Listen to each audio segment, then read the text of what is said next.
Muy buenas tardes y bienvenidos a todos, queridos amigos, queridas amigas, hermanos y hermanas que nos veis a través del canal de YouTube que tiene la Iglesia Evangélica de Colmenar Viejo y Manzanares el Real. Bienvenidos a este tiempo de estudio de la palabra, bienvenidos a este tiempo de estudio sobre el libro de Jueces. Continuamos con el libro de Jueces y esta tarde lo vamos a hacer en el capítulo 13 de Jueces. Pero antes de comenzar con el estudio, me gustaría poder orar con vosotros. Señor y Padre, queremos darte gracias en esta tarde, en este tiempo, por tu cuidado, por tu bendición, por tu amor, por todo lo que tú haces cada día por nosotros, por tu sustento, por tu provisión, por tus bendiciones. Gracias por ser nuestro Dios, gracias por ser nuestro Padre.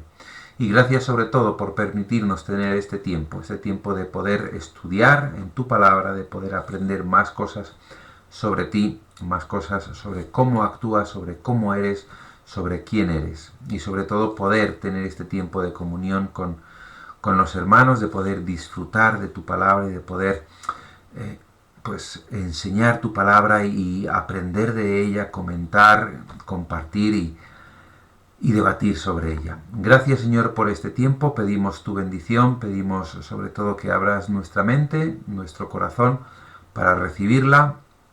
Y, Señor, derrama de tus ricas bendiciones sobre cada uno y cada una de los que en este tiempo estamos viendo este vídeo. Gracias, Padre, por todo, en el nombre de tu Hijo Jesús. Amén.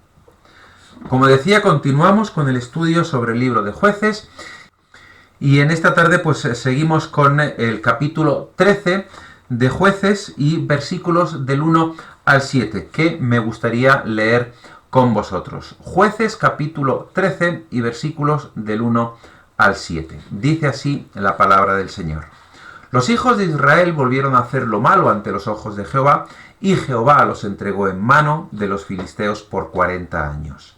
Y había un hombre de Zora, de la tribu de Dan, el cual se llamaba Manoa, y su mujer era estéril y nunca había tenido hijos. A esta mujer apareció el ángel de Jehová y le dijo: He aquí que tú eres estéril y nunca has tenido hijos, pero concebirás y darás a luz un hijo. Ahora pues, no bebas vino ni sidra ni comas cosa inmunda.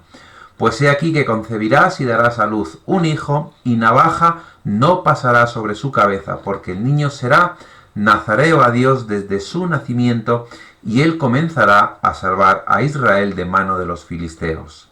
Y la mujer vino y se lo contó a su marido, diciendo: Un varón de Dios vino a mí, cuyo aspecto era como el aspecto de un ángel de Dios, temible en gran manera, y no le pregunté de dónde ni quién era, ni tampoco él me dijo su nombre.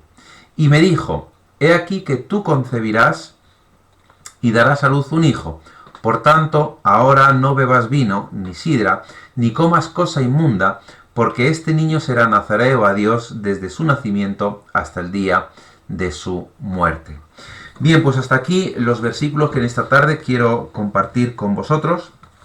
Y como decía, pues seguimos con el estudio de Jueces y seguimos con el periplo del pueblo de Israel, esta andanza del pueblo de Israel allí en esta época de los jueces. Y llegamos al último de los jueces, que es Sansón. Como hemos visto en estos versículos, pues se nos presenta lo que es el nacimiento de Sansón y se nos dice en el versículo 5, porque el niño será nazareo a Dios desde su nacimiento y él comenzará a salvar a Israel de mano de los filisteos. El pueblo de Israel, nos dice el versículo 1, que había vuelto a hacer lo malo ante los ojos de Jehová y que Jehová los entregó en manos de los filisteos por 40 años. Quiere decirse que las consecuencias de su desobediencia se vieron durante 40 años porque estuvieron sometidos bajo la mano de los filisteos. 40 años de suplicio. Otra vez, una vez más, el pueblo de Israel siendo doblegado, siendo secuestrado, siendo sometido por otro pueblo diferente. a causa de su rebeldía, de su rebelión, de su desobediencia a Dios. Y como digo, llegamos al último de los jueces. Y la verdad es que se nos presenta de una manera totalmente diferente al resto de los jueces.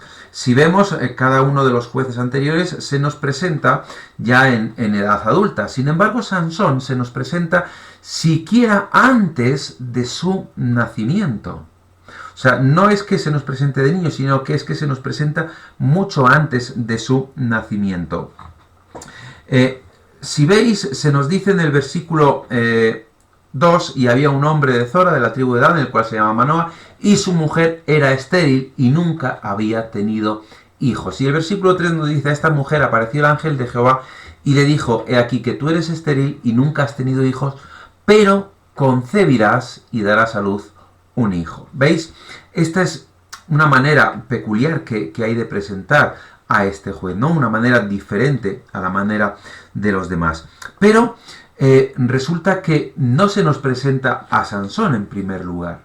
En primer lugar, a quien se nos presenta, y quiero que entendáis o que me admitáis este término cineasta, se nos presenta a un actor secundario, que tampoco va a tener, no es que no tenga importancia, la tiene, porque para Dios todas las personas que aparecen, todos los nombres que aparecen en la Biblia es porque son personas importantes para Dios. Son personas importantes, por eso están con nombre y apellido. Pero por decirlo de una manera, en esta historia, pues Manoa tiene un poco un papel secundario, mientras que aquí en estos versículos quien tiene el papel principal es la mujer de Manoa. Por eso estaba hablando de que me permitierais pues esta comparación cineasta, ¿no? Y como digo, que al primero que se nos presenta, pues resulta que no es ese personaje principal. Quien realmente es la protagonista en estos versículos es precisamente su mujer.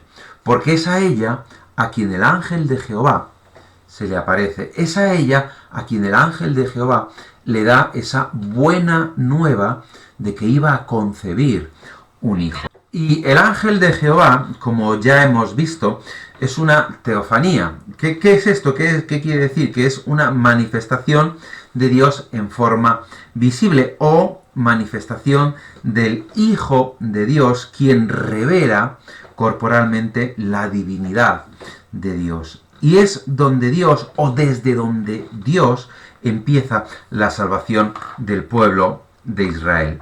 Y digo desde, ¿por qué? Porque Dios elige a Sansón antes de nacer. Fijaros que en Jeremías capítulo 1 y versículo 5, Dios le dice al profeta Jeremías, le dice, antes que te formase en el vientre te conocí, y antes que nacieses te santifiqué, te di por profeta a las naciones. Dios ya elige, elige a las personas antes de nacer, y aquí se nos presenta precisamente en ese ambiente, o en esa idea de que a Sansón le elige antes de nacer, antes de siquiera, pues casi incluso de haber concebido. Dice que concebirás y darás a luz un hijo, y le dice a la mujer de Manoa qué es lo que va a hacer con él, qué es lo que va a ocurrir con él. ¿Os recuerda a otro nacimiento parecido que también dice qué es lo que va a ocurrir? Sí, ¿verdad? Al de Jesús, eso es, al de Jesús. Pero aún hay más, ya que Dios da a la esposa de Manoa la posibilidad, ante la imposibilidad que ella tenía por sí misma, ¿de qué? De tener hijos. Porque nos dice que es estéril, que era estéril. Ante lo imposible, Dios hace lo posible. Ante la imposibilidad de que tenía esta mujer de tener hijos, Dios hace lo posible para que ella tenga hijos en esa esterilidad. Pero Dios también le pide algo, no voy a decir a cambio, pero sí que le pide algo a la madre de Sansón, y es el voto nazareo. Le dice, ahora pues no bebas vino, ni sidra, ni comas cosa inmunda. Tiene que ver con el voto nazareo. ¿Y qué es eso del voto nazareo? Pues si vamos a Números capítulo 6 y versículo del 1 en adelante, podemos ver lo que es el voto nazareo. Dice así: y habló Jehová a Moisés diciendo, habla a los hijos de Israel y diles, el hombre o la mujer que se apartare haciendo voto de nazareo para dedicarse a Jehová, se abstendrá de vino y de sidra, no beberá vinagre de vino, ni vinagre de sidra, ni beberá ningún licor de uvas, ni tampoco comerá uvas frescas ni secas. Bien, pues ahí vemos el concepto o la idea de lo que es ser nazareo. Y tanto ella como después su hijo iban a estar consagrados a Dios. Y Sansón incluso estaba consagrado a Dios ya antes de su nacimiento. Iba a ser quien iba a librar al pueblo de Israel y en quien iba a comenzar Dios esa libertad o esa salvación del pueblo de Israel de los filisteos. Y el voto nazareo, como hemos leído, tenía el motivo o el propósito que tenía este voto era buscar y pedir la ayuda de Dios. Pero ayuda de Dios, ¿cuándo y por qué? Pues porque hasta ahora hemos visto cómo el pueblo de Israel buscaba también la ayuda de Dios, ¿no?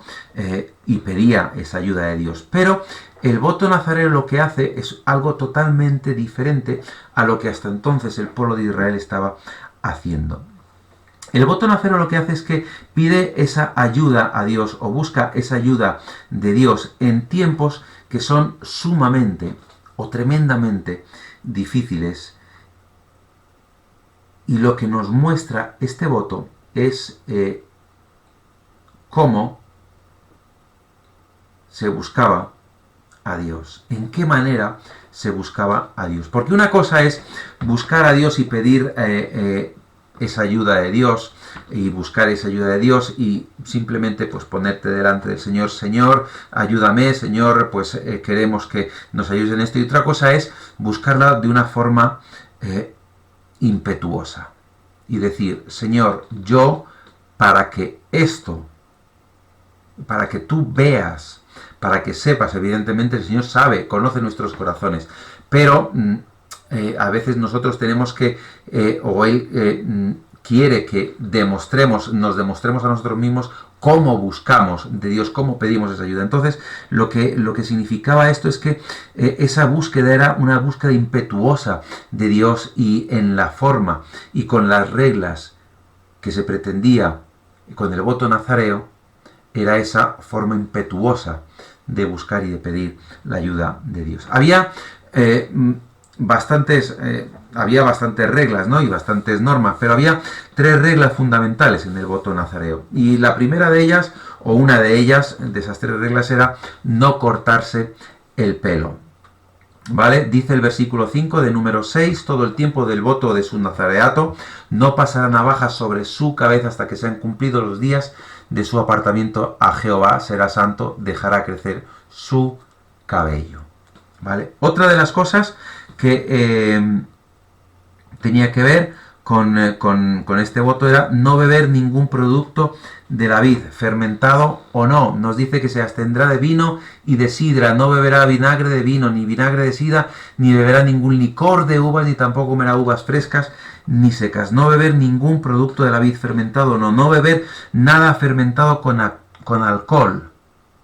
Juan el Bautista también fue nazareo, ¿no? Porque se nos dice allí en Lucas capítulo 1 y versículo 15, porque será grande delante de Dios, no beberá vino ni sidra y será lleno del Espíritu Santo aún desde el vientre de su madre. Otra persona elegida por Dios, pero también con ese supuesto voto, ¿no? Al decir no beberá vino ni sidra, tiene que ver con ese voto de Números capítulo 6. Y otra de las reglas, otra de estas 3 que he nombrado, es no tocar ningún cadáver. No tocar ningún cadáver. Todo el tiempo, dice el versículo 6 de Número 6, que se aparte para Jehová, no se acercará persona muerta, ni aun por su padre, ni por su madre, ni por su hermano, ni por su hermana, podrá contaminarse cuando mueran porque la consagración de su Dios tiene sobre su cabeza. Todo el tiempo de su nazareato será santo para Jehová. Claro, esto era algo que, digamos que era, primero era voluntario y segundo, pues podía ser o bien por un tiempo estipulado o por un tiempo indefinido. En este caso vemos que el nazareato de Sansón, por decirlo de una manera, no es voluntario, pero sí que su madre lo hace de forma voluntaria, aunque él no es voluntario. Y estas reglas, pues como digo, prohibiciones, pues se mantenían durante el tiempo definido y de forma voluntaria. Pero en el caso de Sansón, pues ya fue desde su concepción. Pero no quiero profundizar en el hecho de ser o no nazareo. Quiero entrar en otro tema. Y otro tema que hasta ahora no es que no hayamos hablado de ello, ¿no? No es que nos hayamos olvidado de ello, pero hemos pasado un poco de puntillas o hemos dado algunas trazas, aunque no hemos profundizado un poquito más en ello, ¿no? Y lo hemos pasado muchas veces por alto. Hemos ido más a lo que, pues, cómo Dios ha elegido a esta persona o a esta otra y qué es lo que ha hecho esta persona y esta otra o este juez y este otro juez. Y hemos entrado en la misericordia de Dios, en el poder de Dios y en la decadencia de ese juez. Pero lo que en este tiempo quiero también profundizar un poquito es que Dios es un Dios de imposibles. Dios es un Dios, lo hemos dicho más de una vez, de verdades absolutas, pero también de imposibles que se hacen posibles. Es verdad que no es la primera vez que leemos en la Biblia nacimientos de mujeres estériles, es verdad. Tenemos a Sara, tenemos a Ana, tenemos a Elizabeth, Sara, Génesis capítulo 11, se nos dice: mas Sarai era estéril y no tenía hijo. En el capítulo 18 también se nos dice, a partir del versículo 1, que se le apareció Jehová en el encinar de Mamre, estando él sentado a la puerta de su tienda en el calor del día, y alzó sus ojos y miró, y aquí 3 varones que estaban junto a él, y cuando los vio, salió corriendo a la puerta de su tienda a recibirlos y se postró en tierra. Y leemos un poquitín más abajo y nos dice en el versículo 9, y le dijeron: ¿dónde está Sara tu mujer? Y él respondió: aquí en la tienda. Entonces dijo: de cierto volveré a ti según el tiempo de la vida, he aquí que Sara tu mujer tendrá un hijo. Y Sara escuchaba a la puerta de la tienda que estaba detrás de él. Y Abraham y Sara eran viejos de edad avanzada, y a Sara le había cesado ya la costumbre de las mujeres. Si vamos también al primer libro de Samuel, capítulo 1 y versículo 5, nos dice: pero a Ana daba una parte escogida porque amaba a Ana, aunque Jehová no le había concedido tener hijos. Y si nos vamos un poquitín más adelante, en el versículo 19 y el 20, y levantándose de mañana adoraron delante de Jehová, volvieron y fueron a su casa en Ramá, y Elcana se llegó a su mujer, y Jehová se acordó de ella. Aconteció que al cumplirse el tiempo, después de haber concebido Ana, dio a luz un hijo y le puso por nombre Samuel, diciendo: por cuanto lo pedí a Jehová. ¿Veis?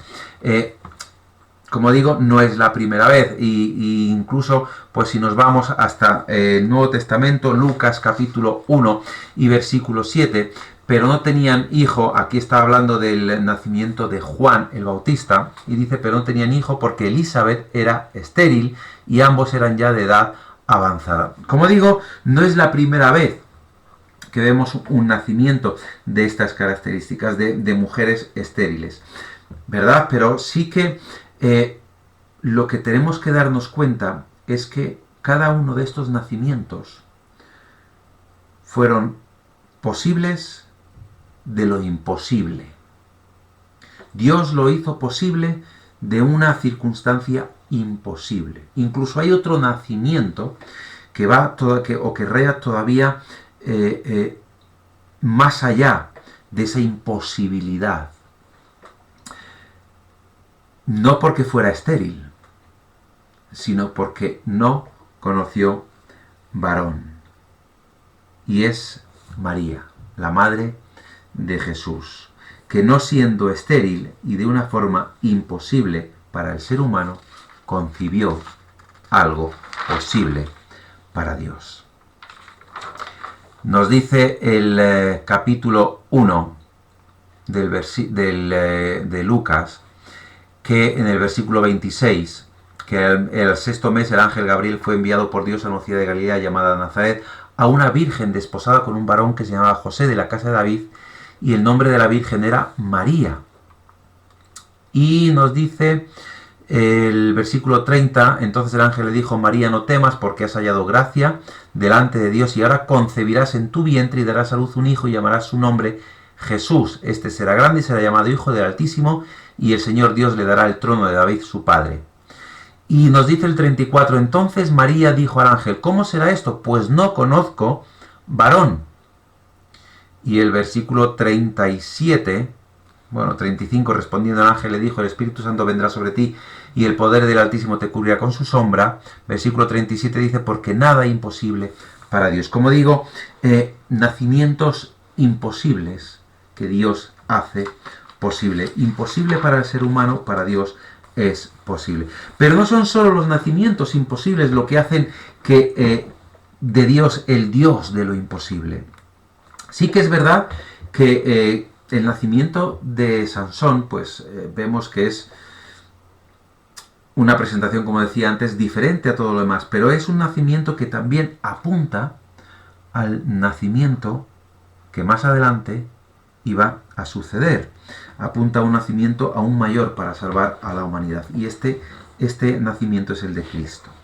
Pero hablaba del Dios de lo imposible. En el versículo 1 nos dice que el pueblo volvió a hacer lo malo ante los ojos de Dios, ante los ojos de Jehová, ante los ojos del Creador, ante los ojos del Dios de lo imposible, ante los ojos de aquel que todo lo puede. Hay una cuestión o una pregunta que muchos hacen o que quieren, mucha gente quiere intentar hacer para desvirtuar a Dios, ¿no? Y es esa de que ¿podría Dios crear una roca tan grande, tan pesada, que ni siquiera Él pudiera mover? La respuesta es sencilla, es no. No podría hacerlo porque no hay nada imposible para Dios. Por muy grande que fuera, la podría mover, porque Dios es el Dios de lo imposible. ¿Podría Dios hacer de tal forma que no pudiera algo que no fuera capaz? La respuesta es no, porque Dios es el Dios de lo imposible. Por lo tanto, no hay nada imposible para Dios. Aquí el ángel se lo tiene que recordar a María, versículo 37 del capítulo 1 de Lucas, porque nada hay imposible para Dios. Dios está fuera de los límites que nosotros tenemos. Dios está fuera de esos límites de la posibilidad, de lo que raya en lo posible para el hombre, o aquello que es casi imposible para el hombre. Los que ya me conocéis sabéis que soy muy cinéfilo y que me gusta mucho el cine. Y bueno, pues últimamente con esto de los superhéroes y demás, pues hay veces que a mí el cine que me gusta es el de pensar, pero hay veces que, oye, también el entretenimiento está bien, ¿no? Y vemos en las películas de los superhéroes, que es a lo que iba, cómo todo aquello que es imposible lo hacen casi posible, ¿verdad? Sin embargo, Dios no es que lo haga casi posible, es que es el Dios de lo imposible haciéndolo posible. Dios no tiene límites. Dios no está limitado como nosotros estamos limitados a una esfera de tiempo y de aquello que se nos escapa de la razón o que se nos escapa de lo posible. Dios no está limitado a eso. Dios es el Dios de lo imposible. ¿Y cuál es el problema? Que el pueblo se ha olvidado por completo de quién es su Dios, de quién es aquel que creó al ser humano, de quién es aquel que, a pesar de la imposibilidad del ser humano de salvarse de la muerte espiritual, Génesis capítulo 3, ahí podemos verlo, hizo lo posible por prometer salvación para el ser humano. Aquel que, cuando el pueblo era esclavo en Egipto, y Faraón no los dejó marchar, mostró su poder, haciendo posible aquello que era imposible para el hombre. Aquel que en el Mar Rojo separó las aguas. No fue muchas veces Moisés separó las aguas, no. Moisés era el mero instrumento de Dios que utilizó Dios para separar las aguas del Mar Rojo. Algo imposible de concebir, pero que Dios lo hizo posible. Aquel que hizo brotar de la roca agua, imposible para el hombre, posible para Dios. Aquel que hizo descender del cielo maná, que dio provisión al pueblo en el desierto de todo lo necesario, imposible para el hombre, posible para Dios. Aquel que escogió y que escogía y que escoge a los diferentes jueces para librarlos de la mano de sus opresores, a gente que humanamente era imposible escoger. Sin embargo, para Dios es posible. A ese Dios es a quien el pueblo ha menospreciado, es el quien el pueblo ha desobedecido, es a quien el pueblo, que es más, o sea, ni siquiera hablaban a sus hijos de las maravillas de Dios. Nos dice que generaciones enteras no conocían de Dios, de aquel Dios de lo imposible, porque sus padres no hablaban de todo lo que Dios hizo. Ese Dios es quien ahora escoge a Sansón. Es ahora quien escoge el nacimiento de Sansón de algo que era imposible. De una esterilidad, de algo imposible, lo hace posible. Que naciera de una mujer estéril para librar al pueblo, para salvar al pueblo. Y sin embargo el pueblo cae una y otra vez en desobedecer a Dios, en cautiverio con diferentes pueblos. ¿No nos recuerda nuestra vida? Lo que Dios hace diariamente por nosotros, cómo Dios se muestra en nuestras vidas y cómo a pesar de ello muchas veces desechamos a Dios, nos olvidamos de Dios y apelamos a nuestro ego, a nuestra autosuficiencia. Dios hace posible lo imposible. Con Sansón lo demostró una vez más, pero aún lo demuestra diariamente y aún lo demostró con el nacimiento de Juan el Bautista. También alguien que era estéril, Elizabeth, y encima de edad avanzada, y Dios da esa promesa de ese hijo. Lucas capítulo 1 y versículo 7 nos dice: pero no tenían hijo porque Elizabeth era estéril y ambos eran ya de edad avanzada. Y con el de Jesús, Lucas capítulo 1 y versículo 26, del 26 en adelante, le dijo, en versículo 30, entonces el ángel le dijo: María, no temas porque has hallado gracia delante de Dios, y ahora concebirás en tu vientre y darás a luz un hijo, y llamarás su nombre Jesús. Y le responde el ángel cuando María dice: ¿cómo será esto? Pues no conozco varón. Respondiendo el ángel le dijo: el Espíritu Santo vendrá sobre ti y el poder del Altísimo te cubrirá con su sombra, por lo cual el santo ser que nacerá será llamado Hijo de Dios. Dios haciendo posible lo imposible. Ambos anunciados por un ángel. Pero hay una diferencia enorme en estos nacimientos imposibles. Mientras que Sansón, Samuel, Isaac, Juan el Bautista vinieron dados por una circunstancia de desgracia, porque en la época de la que estamos hablando, para una mujer el no tener un hijo era una desgracia, era una deshonra, era una vergüenza. Y Dios utiliza todo eso para cambiar esa deshonra, esa vergüenza, esa desgracia en gozo, en alegría, gracias a su misericordia, gracias a su hacer posible de lo imposible.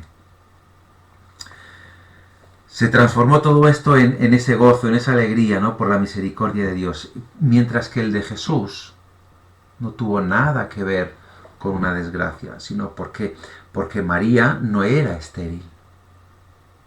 Pero sí que trajo vergüenza a la vida de María, sí que trajo deshonra a la vida de María y sí que trajo desgracia a la vida de María. ¿Por qué? Porque fijaros que incluso el propio José, el marido que estaba preparado para ella, quiso repudiarla.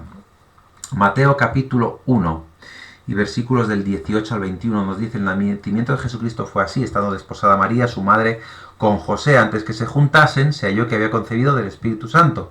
José, su marido, como era justo y no quería infamarla, quiso dejarla secretamente, y pensando él en esto, y aquí un ángel del Señor le apareció en sueños y le dijo: José, hijo de David, no temas recibir a María tu mujer, porque lo que en ella es engendrado del Espíritu Santo es.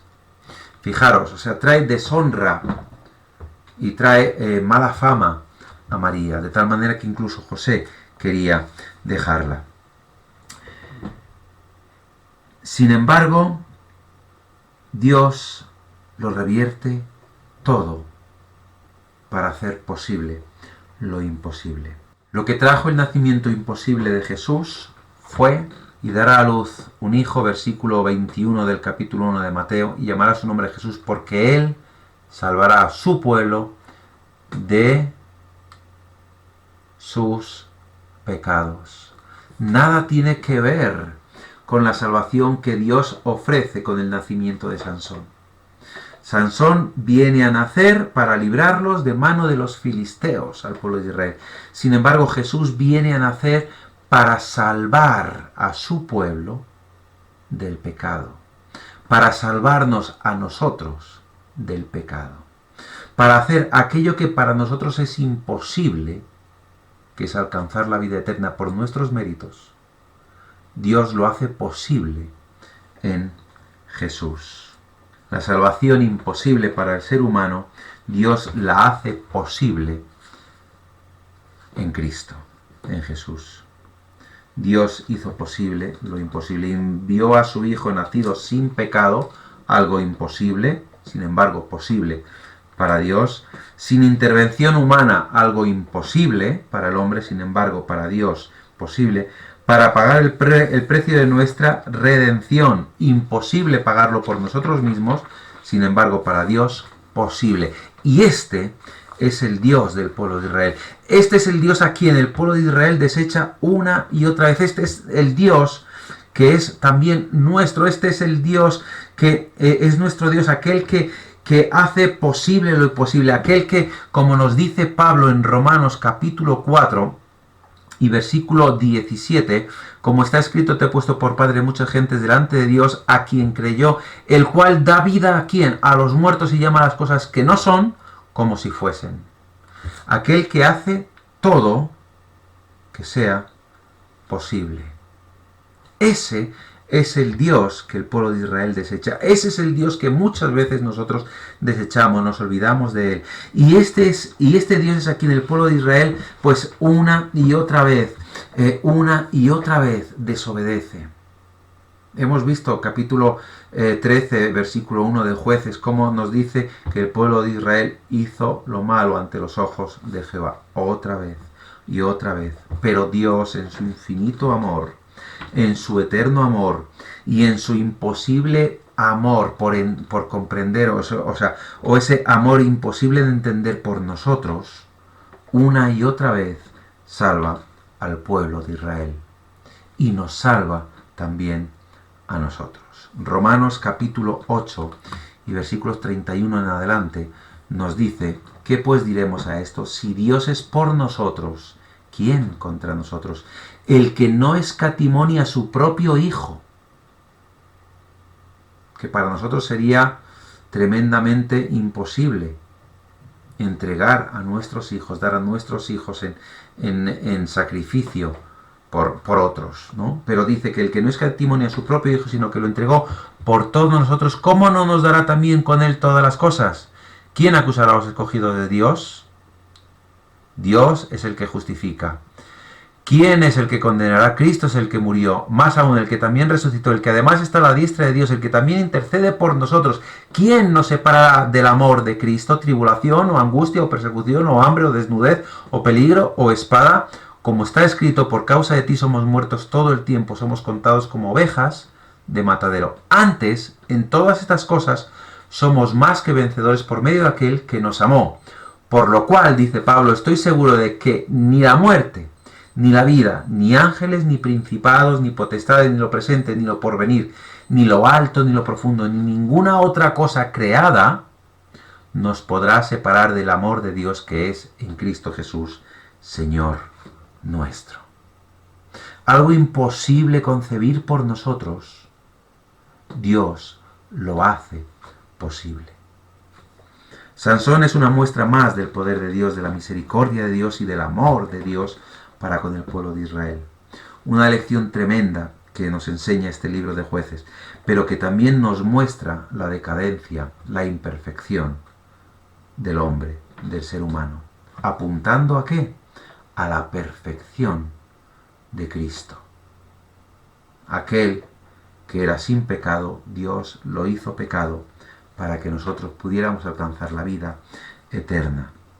Apuntando, como digo, a la perfección de aquel que dejó su divinidad, Filipenses capítulo 2 y versículo 6, el cual siendo en forma de Dios no estimó el ser igual a Dios como cosa que aferrarse, sino que se despojó a sí mismo tomando forma de siervo, hecho semejante a los hombres, y estando en la condición de hombre se humilló a sí mismo, haciéndose obediente hasta la muerte y muerte de cruz.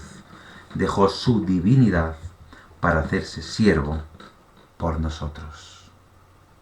Cristo, siendo Dios, lo dejó todo para convertirse en siervo por nosotros.